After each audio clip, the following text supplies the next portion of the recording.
What's up, guys? Steve here, and we making pho today, but this is a special one for my dearest friend Marcus and his son Maverick. I was texting the group telling them I had one of the best bowls of pho I've ever made.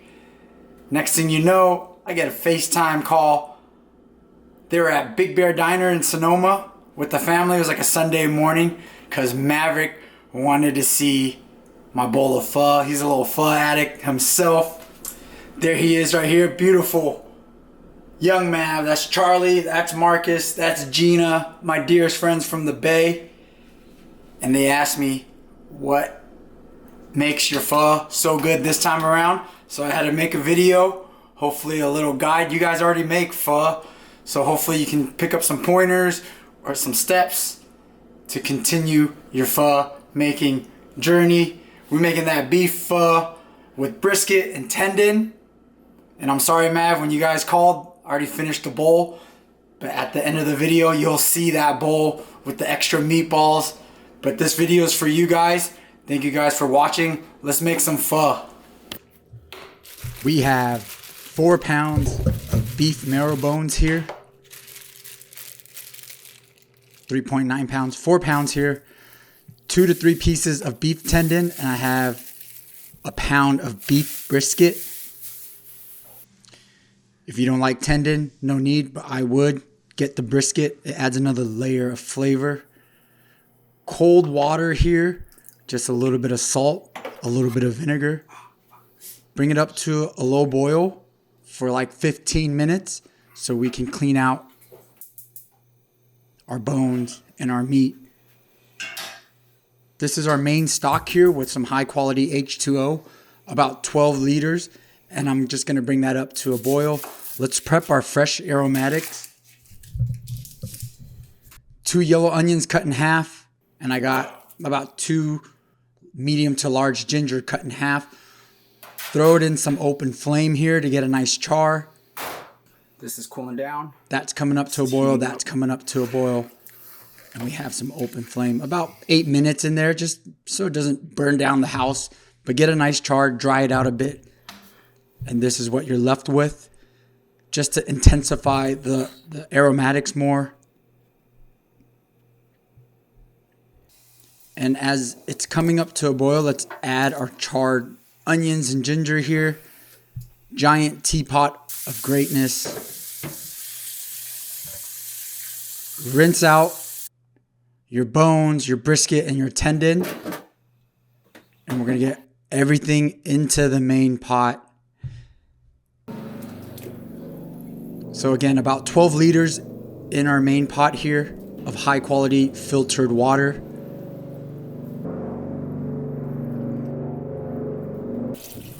I'm going to add just a touch more water. So probably total about 14 to 15 liters of high quality H2O. This is 1 hour in here. That's what it looks like. 2 hours in here. That's what it looked like. And then we're going to take out our brisket and our tendon. They are done. You don't want to overcook the brisket or the tendon, so it kind of keeps some texture. Scoop them out.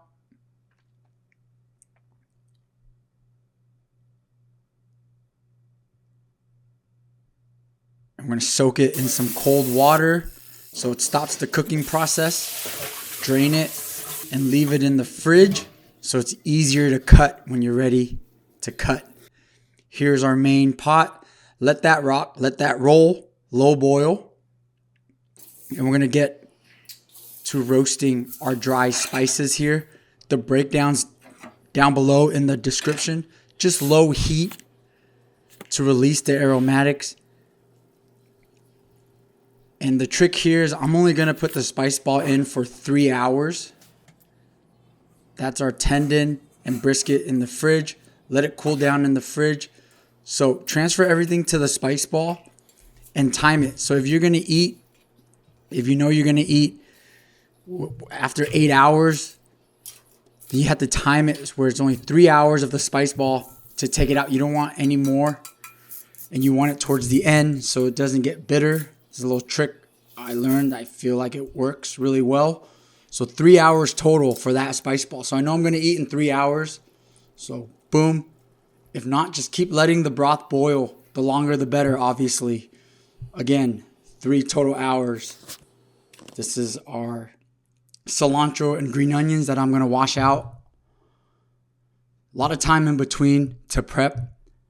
But at the end of the day, pho comes down to all the prep because there's a lot of downtime for that beef bone broth to marinate and boil.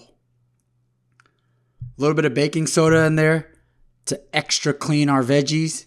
In goes our Thai basil. Wash and dry, set aside. Got some culantro in there, Mexican cilantro.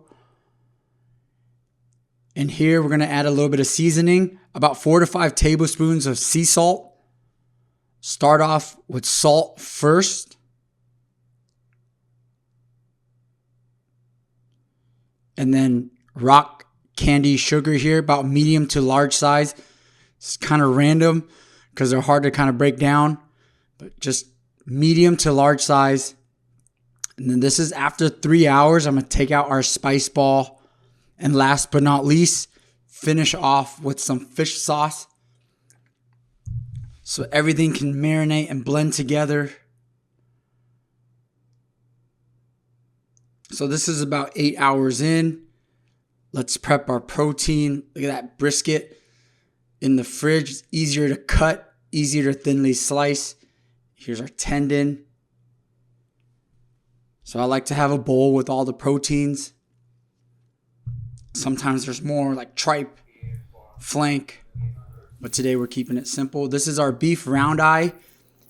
You can ask the Asian market to slice it specifically for pho. Paper thin, saves you a bunch of time. Just store it in a glass container, cover it, and it should last the whole time. This is some special hoisin sauce, especially for pho. So if you can find this, delicious. I just got some fish sauce here. Thai version. I like playing around with different fish sauces, different flavors. And this is some meatballs here. That's how they're packaged, usually in the fridge section. Let's assemble our bowl. I got some fresh pho noodles. You can go dry. You can go thin. Many options out there. But again, fresh is kind of a little treat. Make sure you rinse it out because it's full of that nasty oil. So this is our first initial bowl. Day 1 of the pho pot. We got some rare steak. We got some brisket.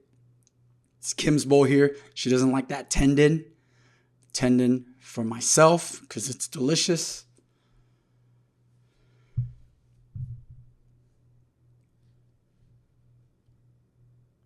We got our sliced cilantro, green onions, onion whites. And this is kind of like the first night. The broth isn't as intense, but it's good to serve up so you can kind of taste everything. Make sure everything's on par with the flavors and the balance. That's our mies. We got some yellow onions over there. We got some bean sprouts soaking in water. And as you see, everything's still in the pot, but we're hungry. Again, 8 hours in. Keep that pot boiling and you can start serving. Feel it out. This might not be the final boss, but at least it will do the job. And you can kind of test and adjust from here. So after our 2 bowls, I turn it off. Nighttime here. Beautiful bowl. Fresh noodles. You see that fat, tallow, delicious. But you're going to notice it's a little light. So add fish sauce on the table to adjust to your likings. This is the next day. You're going to see the beef tallow harden. I save that. You can use it for stir fries, fried rice.